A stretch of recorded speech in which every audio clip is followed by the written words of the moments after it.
visão e libertação. Diz assim o texto sagrado. Mateus 9, 18 a 34 diz assim: Enquanto essas coisas lhes dizia, eis que um chefe, aproximando-se, o adorou e disse: Minha filha faleceu agora mesmo, mas vem, impõe a mão sobre ela e viverá.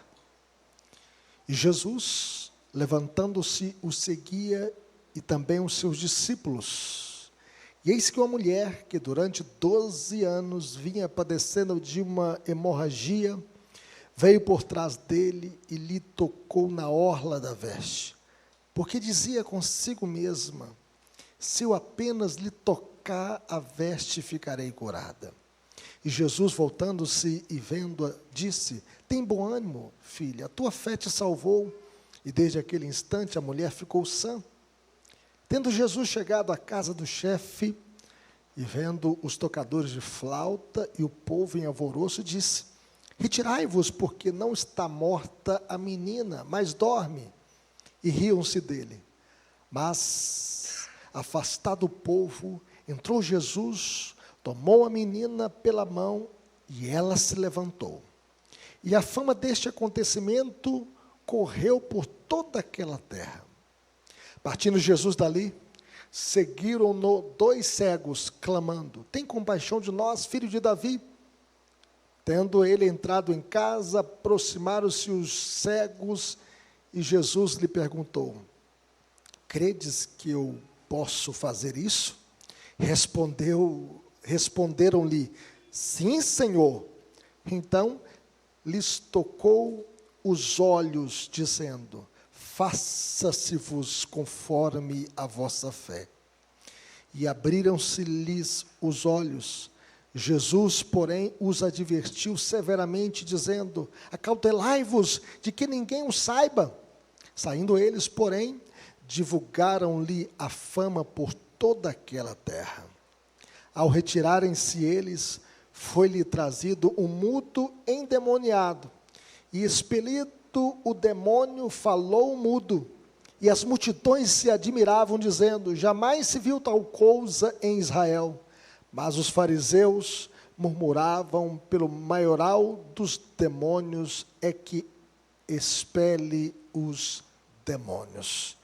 Que Deus nos abençoe, que Deus fale ao nosso coração. Pai querido, fale conosco por meio da Tua palavra, que possamos entendê-la, que a Tua palavra possa encontrar guarida em nosso coração, que Teu Santo Espírito possa iluminar as nossas mentes, para que possamos aplicar essa passagem à nossa vida, e que possamos extrair dessa passagem lições que possam marcar a nossa vida hoje e para sempre. É o que nós te pedimos, no nome de Jesus, para a glória de Jesus. Amém. Vida, saúde, visão e libertação. O pecado, meus irmãos, é a causa de todos os males e enfermidades deste mundo. Por causa da queda, nós lidamos com a realidade da morte. A morte é o terror de todos os homens. Todos um dia morreremos. 100 anos atrás, nenhum de nós estava aqui. Daqui a 100 anos, nenhum de nós estará aqui. Enfrentamos doenças crônicas que podem perdurar por muitos anos. Todos nós não estamos isentos de enfermidades. Nenhum ser humano está isento da morte, da dor, das enfermidades, dos ataques de Satanás. Enfrentamos lutas espirituais contra as trevas que querem nos destruir, porque ele veio para roubar, matar e destruir.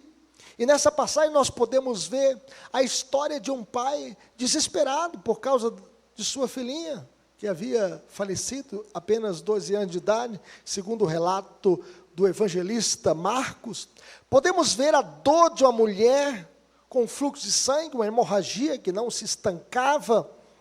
Além do mais, nós podemos ver a cura de 2 deficientes visuais, a cura de 2 cegos que clamavam atrás de Jesus, dizendo: tem compaixão, Senhor Jesus, de mim, filho de Davi, tem compaixão de mim. E por fim, algumas pessoas levaram a Jesus um endemoniado, um mudo endemoniado, e Jesus o libertou e ele passou a falar. Jesus o libertou de sua possessão. Essa passagem nos mostra, meus irmãos, a autoridade de Jesus, que Jesus tem todo o poder. Jesus é poderoso contra a morte, Jesus é poderoso contra a doença, Jesus é poderoso contra a cegueira, Jesus é poderoso contra o poder do diabo. E a grande ideia dessa passagem é que Jesus, o Senhor e doador da vida, Ele exerce o seu poder restaurador em resposta à fé. E nós podemos ver a fé aqui desta mulher que dizia no seu coração: se eu apenas lhe tocar a veste, ficarei curada.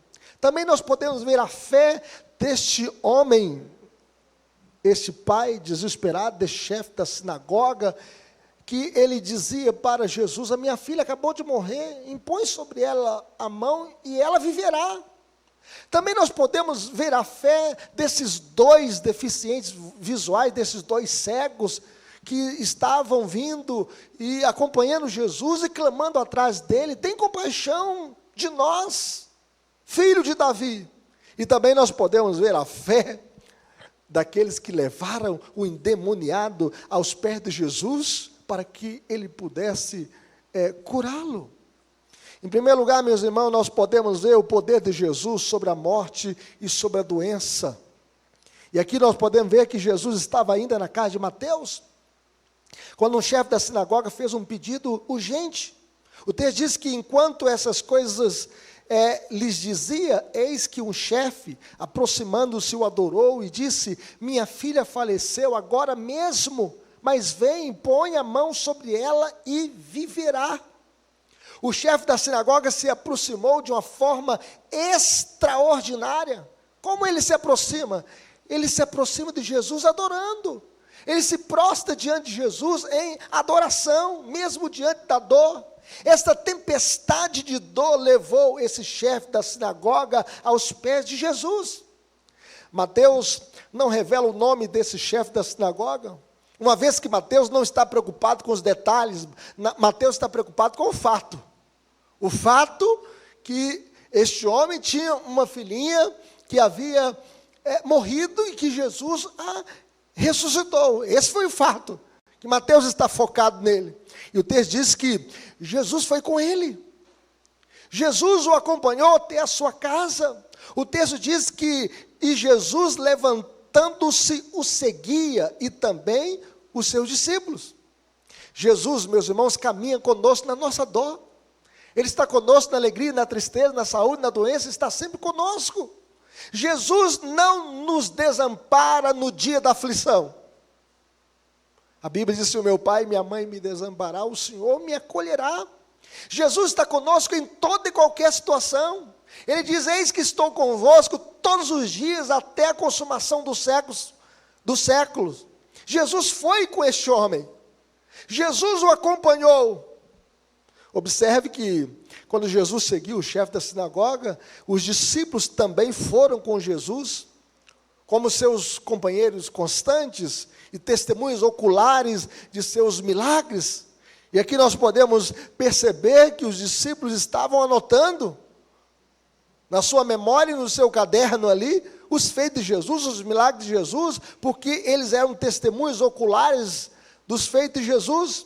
No entanto, meus irmãos, no meio do caminho, estava uma mulher que sofria 12 anos de uma hemorragia. No meio do caminho, Jesus estava indo para a casa de Jairo, mas no meio do caminho tinha uma mulher que estava sofrendo. Jairo aproximou-se de Jesus primeiro, mas essa mulher foi curada primeiro. Essa mulher, estava ali no meio do caminho, e esta cura se realizou no caminho, quando Jesus estava indo ressuscitar a filha de Jairo.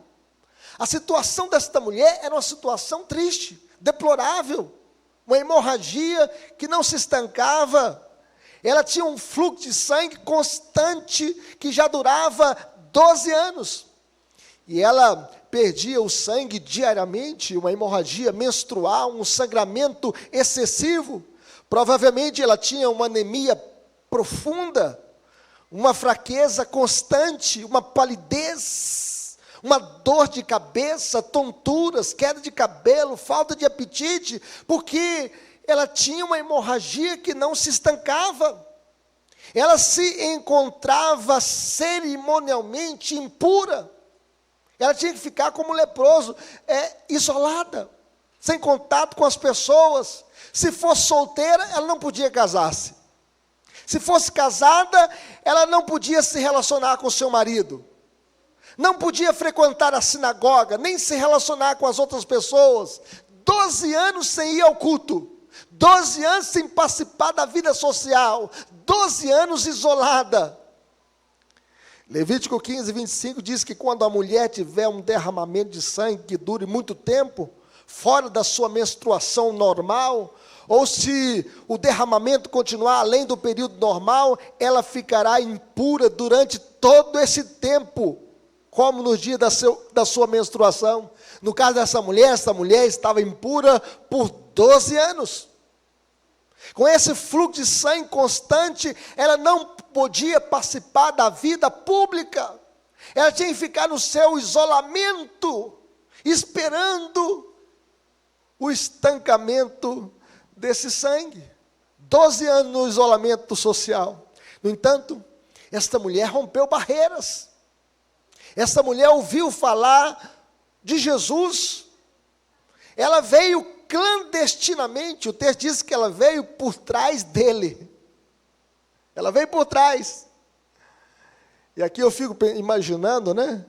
Apenas Jesus da cintura para baixo, com aquele vestido que era que distinguia a veste feminina da masculina, era um cinto que os homens usavam, e ali os pés de Jesus, os pés da multidão, e aquela mulher vindo por trás, tocando o manto de Jesus. Ela veio secretamente porque não podia estar no meio da multidão abertamente. Se alguém a identificasse, ela poderia ser presa e tirada daquele meio social e até mesmo apedrejada, porque ela era impura. Ela era cerimonialmente impura, e quem tocasse nela ficaria impuro. Ela deveria viver em isolamento social. Ela fazia parte do grupo de risco. Uma mulher impura. Todavia, ela não permitiu que nada impedisse a sua aproximação de Jesus. Ela não deixou que nada a convencesse de ficar longe de Jesus. Ela veio por trás e ela tocou a orla do manto de Jesus. Porque para essa mulher, o maior grupo de risco é aquele que vive a sua vida longe de Jesus. Esse é o maior grupo de risco. É aquele que está vivendo a sua vida longe de Jesus. Por isso essa mulher veio por trás e tocou na orla de Jesus, no manto de Jesus, nas vestes de Jesus. Ela tocou as vestes de Jesus pela fé. Todas as pessoas estavam tocando em Jesus, mas esta mulher teve um toque especial. Ela acreditava que Jesus poderia curá-la. E ela foi honrada por sua fé sincera em Cristo. O texto diz que e Jesus, voltando-se e vendo-a, disse: tem bom ânimo, filha. Coragem, filha, a tua fé te salvou. E desde aquele instante a mulher ficou sã. Vejam bem, meus irmãos, 12 anos de vergonha e frustração são resolvidos com um toque de fé em Cristo. 12 anos sofrendo, mas agora a recuperação foi instantânea. Foi um toque de fé e aquela mulher foi recuperada plenamente. A saúde e o vigor brotaram de cada parte do seu corpo. E aquela hemorragia foi estancada. A enfermidade já não mais existia. Além do mais, meus irmãos, esta mulher experimentou muito mais do que a cura física. Muito mais do que o estancamento desta hemorragia. Ela experimentou o encontro com o seu Salvador, com o seu Senhor. O texto diz que Jesus, voltando-se, a viu. Olhou para ela teve um encontro com Jesus. Jesus se voltou para vê-la. E ela ouviu a voz de Cristo, a voz do seu Salvador. Ela ouviu a voz de Jesus dizendo: tem bom ânimo, filha, a tua fé te salvou. E ela ficou sã, completamente sã. Jesus foi para ela, meus irmãos, muito mais do que um curandeiro. Jesus foi o seu Senhor e Salvador. Jesus diz: filha. Jesus curou esta mulher fisicamente, a sua hemorragia foi estancada, ela ficou sã, mas Jesus também curou esta mulher existencialmente. Ela agora poderia desfrutar da vida pública. Se fosse casada, ela poderia se relacionar com seu esposo. E ela poderia voltar ao convívio social, ela poderia voltar à sinagoga, ela poderia voltar ao culto público. E Jesus, meus irmãos, restabelece em seu coração a dignidade da vida e a chama de filha. Jesus diz: filha. As mulheres que creem são filhas de Cristo, e Ele as considera como tais, e Ele as reconhece como tais. Jesus curou esta mulher espiritualmente. Jesus diz: a tua fé te salvou. Além da cura física, Jesus a perdoou, Jesus a salvou, Jesus a perdoou de todos os seus pecados, e Jesus curou esta mulher emocionalmente. Aquela mulher, quem sabe, tinha baixa autoestima, ninguém se importava com ela, aquela mulher era uma mulher pálida, doente, isolada. Jesus diz: tem bom ânimo, filha, a tua fé te salvou, e desde aquele instante a mulher ficou sã. Ela não precisava mais viver com as suas emoções destroçadas, arrasadas, abatidas, destroçadas pelas tragédias da vida, porque Jesus a curou. Ela poderia voltar à vida pública, à vida social, à vida, à harmonia conjugal e familiar, porque Jesus a curou. Após essa pausa, meus irmãos, no meio do caminho, curando esta mulher com fluxo de sangue, Jesus chega à casa do chefe da sinagoga. Vejam bem, que o texto diz que tendo Jesus chegado à casa do chefe, vendo os tocadores de flauta, e o povo em alvoroço, dizendo, Jesus disse o seguinte: retirai-vos, porque esta menina não está morta, mas dorme. Vejam bem que aquela casa ali estava de luto. Todo mundo chorando, os parentes chorando, a mãe chorando, o pai chorando, os tocadores de flautas ali, e o povo em alvoroço. Quando Jesus chegou à casa, o funeral já estava organizado e em curso. Os flautistas e a multidão estavam agitada. O povo estava quebrado pela morte desta menina de 12 anos. Ninguém entendia, porque os sinais vitais desta menina desapareceram. No entanto, Jesus proferiu as palavras de encorajamento: a menina não está morta, mas dorme. O que o povo disse? Olhou para Jesus e começou a dizer: olha, Jesus está de brincadeira conosco. E começaram a rir. Os que estavam na casa riram de Jesus. Aqui foi o riso da incredulidade, o riso do deboche, o riso da zombaria, o riso do desdém. As carpideiras, os lamentadores profissionais estavam rindo de Jesus. As pessoas que estavam ali naquele velório estavam debochando de Jesus. Quando Jesus disse que a menina apenas dorme, os lamentos se transformaram em escárnio, em zombaria. Quando Jesus disse que a menina apenas dorme, Jesus não faz um diagnóstico físico, mas Ele faz um prognóstico teológico, porque Ele é o Senhor da vida, Ele é o doador da vida, Ele tem poder sobre a morte. A menina estava morta, mas para Jesus a morte não é o fim da linha. Para Jesus a morte não tem a última palavra. Há alguém mais poderoso do que a morte, porque as chaves da morte e do inferno estão nas mãos de Cristo. Ele é quem dá a vida e Ele é quem tira a vida. Para Jesus, meus irmãos, não tem causa perdida. Ele é quem dá vista aos cegos, Ele é quem levanta os paralíticos, Ele é quem purifica os leprosos, Ele é quem liberta os possessos, e Ele é quem ressuscita os mortos. Ele tem poder sobre a vida, Ele tem poder sobre a morte. Ali estavam os pranteadores com as roupas rasgadas até o peito, tocando suas flautas de lamento, batendo palmas e cantando lamúrias comoventes. Mas antes de entrar, Jesus afasta o povo incrédulo, tira os flautistas, as carpideiras, os lamentadores profissionais e tira todos eles. O texto diz que, mas afastado o povo, entrou Jesus, tomou a menina pela mão e ela se levantou, diz o texto.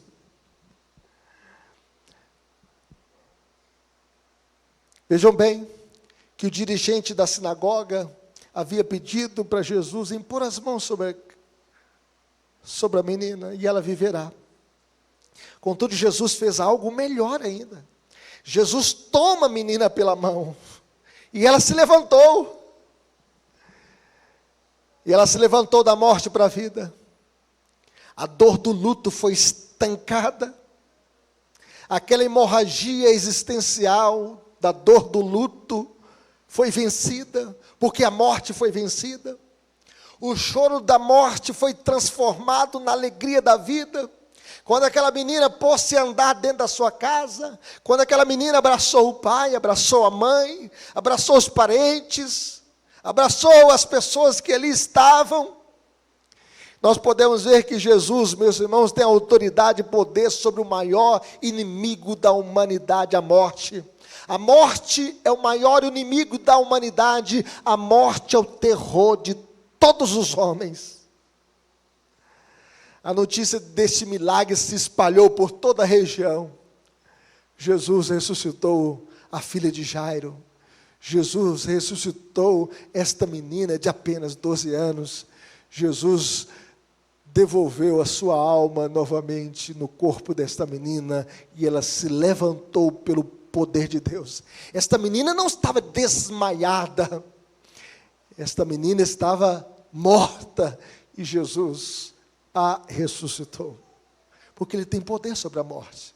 Ele quem tem poder sobre a morte. Só Cristo tem poder sobre a morte. Só Cristo pode dar vida para o morto. Só Cristo pode ressuscitar mortos. Mas em segundo lugar, meus irmãos, nós aprendemos aqui, nós podemos ver o poder de Jesus sobre a cegueira. O texto diz que partindo Jesus dali, seguiram-no 2 cegos, clamando, tem compaixão de nós, filho de Davi. Eles queriam que Jesus os ajudasse.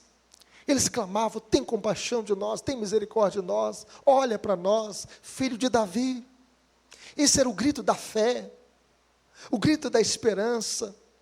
Isaías tinha profetizado que chegaria um dia em que Deus abriria os olhos dos cegos.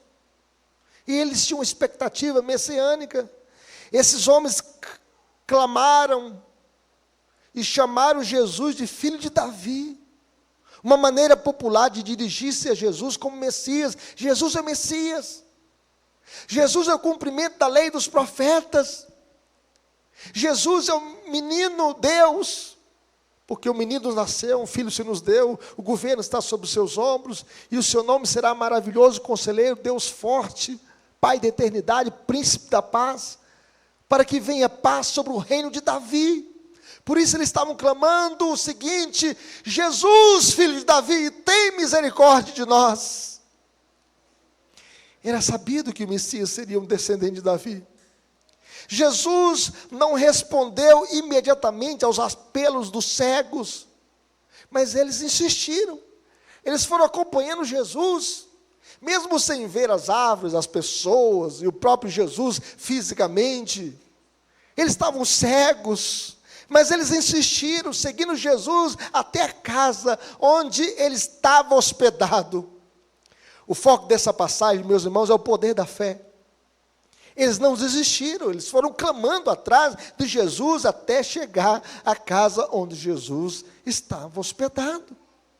E Jesus perguntou a esses homens cegos, em primeiro lugar, se eles tinham fé. Jesus perguntou: credes que eu posso fazer isso? Credes que eu sou capaz de fazer isso? E eles responderam: sim, Senhor. Sim, Senhor. E o uso da palavra Senhor aqui revela a fé no poder e na autoridade de Jesus para curá-los. E diante da afirmação, foi isso que ele fez. Jesus então tocou nos olhos daqueles dois cegos, como o médico dos médicos. Jesus tocou nos olhos deles, e Jesus os curou. E Jesus disse o seguinte: que seja feito segundo a fé que vocês têm. E então os olhos de ambos se abriram, e a visão deles foi restaurada, plenamente curados. Tinha uma irmã em Governador Valadares, que eu celebrava a ceia para ela, uma irmã de mais de 80 anos, e ela tinha um problema crônico de catarata, e eu sei que ela foi procurar o médico para que o médico pudesse tirar a catarata. O médico então chegou e falou: olha, né, eu vou tirar a sua catarata, você vai enxergar igual o dia, assim, o dia claro. E ela fez a cirurgia de catarata, e ela perdeu as duas visões. Ficou completamente cega. Mas Jesus, o médico dos médicos, meus irmãos, não tem erro nenhum. Quando Ele cura, Ele restabelece plenamente a visão. Os médicos humanos, todos eles têm que ser muito humildes, porque toda cura é cura de Deus. Quando você lê uma bula de um remédio, se o remédio não fizer aquele bom efeito, ele vai fazer um efeito colateral. Tudo a gente precisa da bênção de Deus, até mesmo uma cirurgia, para que o corpo possa reagir favoravelmente. Até quando você toma um remédio para dor de cabeça, até quando você toma uma injeção, porque toda cura é cura de Deus. Só Deus pode fazer aquela química, aquele remédio, aquela injeção, aquela cirurgia, e fazer que o corpo reaja favoravelmente. E aqui nós podemos perceber que Jesus, o médico dos médicos, tocou e restabeleceu plenamente a visão desses dois cegos. Porque eles creram, eles viram. Porque confiaram, eles saíram da escuridão para a luz. No entanto, meus irmãos, Jesus os advertiu severamente: acautelai-vos de que ninguém o saiba. Jesus não queria o aplauso dos homens, da multidão. Jesus não precisa disso. Toda a glória já é dele. Jesus não queria ficar mais famoso com a cura desses dois cegos. Por isso Jesus diz o seguinte: olha, que ninguém saiba. No entanto, apesar da severa advertência de que ninguém deveria saber o que aconteceu, os dois homens curados saíram e espalharam a notícia por toda aquela região. Embora Jesus tentasse manter em segredo suas curas milagrosas, os cegos não conseguiram se conter. Eles espalharam as notícias sobre Jesus por toda a região. Jesus poderia muito bem, meus irmãos, ter colocado uma placa do lado de fora da porta, dizendo: o operador de curas está atendendo. Ou colocado uma recepcionista do lado de fora, gritando: o próximo. Não é assim que as atendentes fazem? O próximo. O próximo.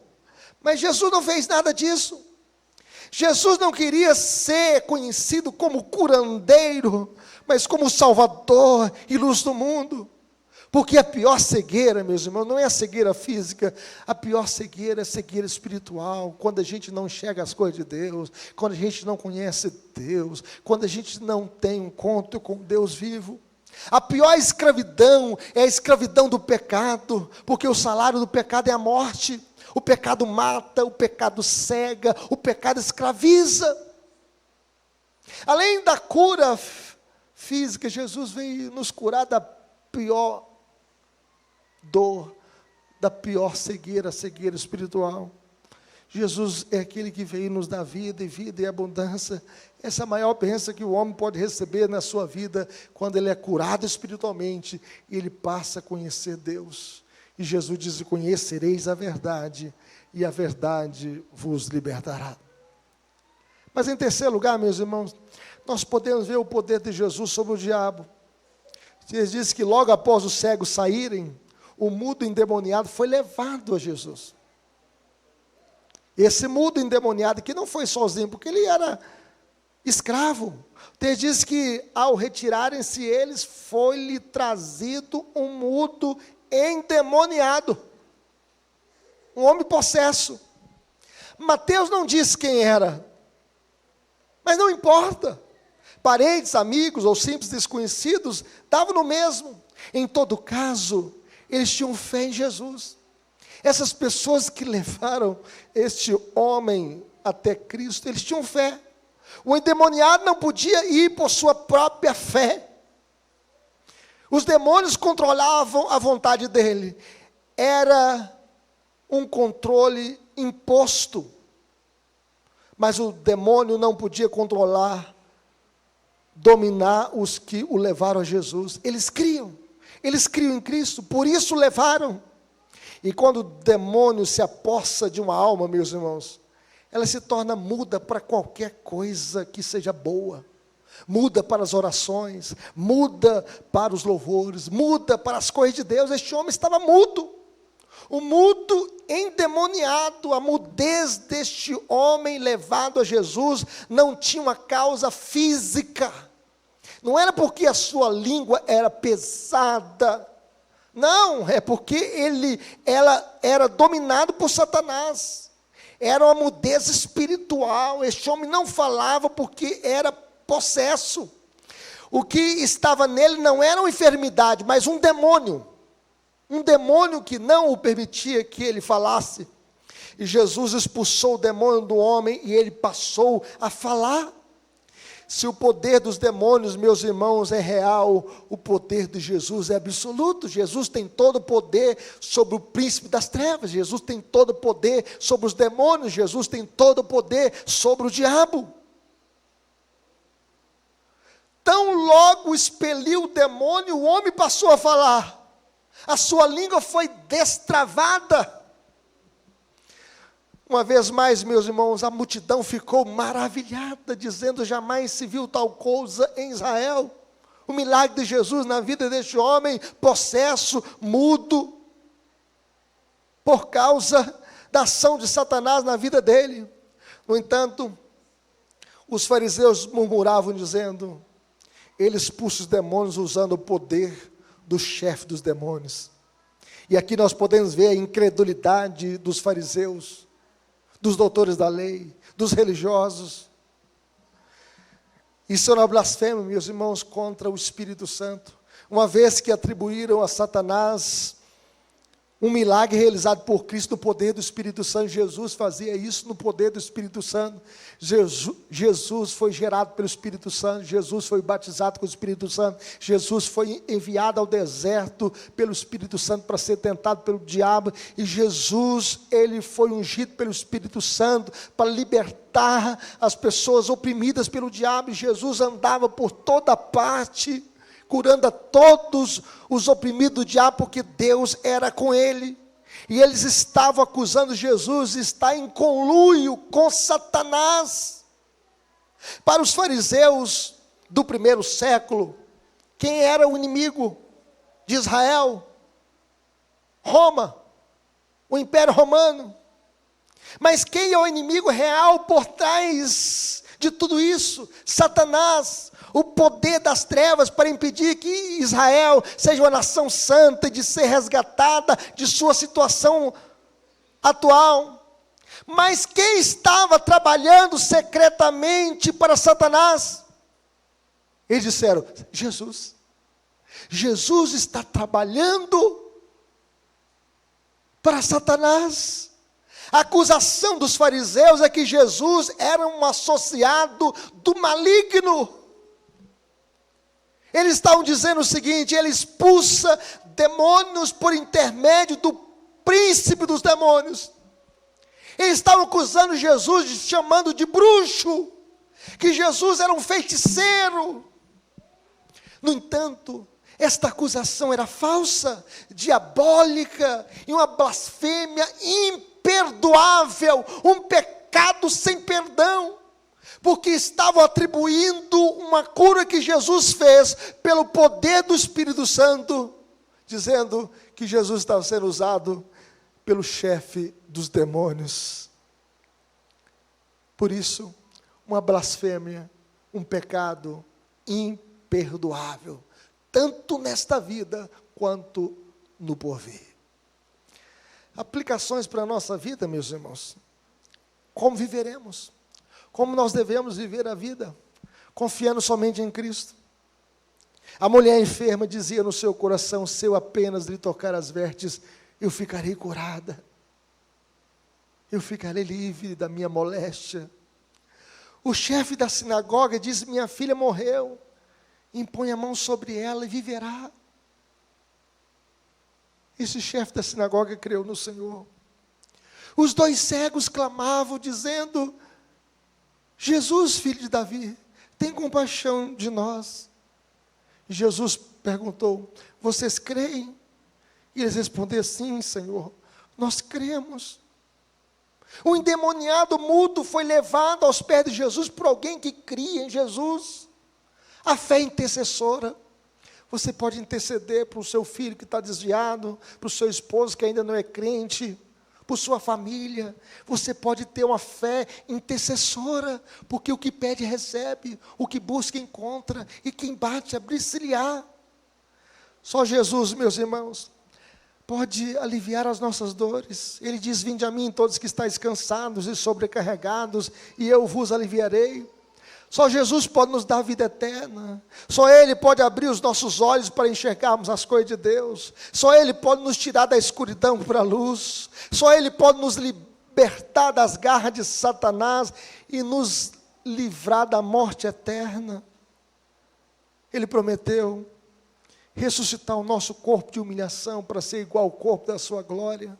A morte não tem a última palavra. Um dia todos nós enfrentaremos a morte.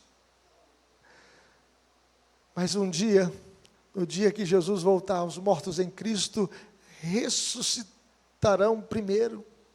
E a Bíblia diz que Ele vai enxugar dos nossos olhos toda a lágrima. A morte já não existirá, já não haverá pranto nem dor, porque as primeiras coisas passaram.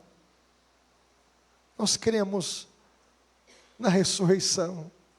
Nós cremos que assim como Jesus ressuscitou, os mortos em Cristo ressuscitarão. Creia somente em Cristo. Não há neutralidade. Você não pode ficar em cima no muro. Ou você confia em Cristo, ou você não confia em Cristo. Ou você está com Cristo, ou você é um anticristo. Você é contra Cristo. Confie em Cristo. Deposite a sua esperança em Cristo. Não há neutralidade. Você possa confiar somente em Cristo, como seu único e suficiente Salvador. Conviveremos, em segundo lugar, compartilhando a nossa fé com outras pessoas. Fale da sua fé. Seja grato a Deus pelos feitos que Ele já fez na sua vida, pelos livramentos, pela cura. Testemunhe. Fale do amor de Cristo com outras pessoas. Fale dos milagres de Jesus na sua vida e na sua família.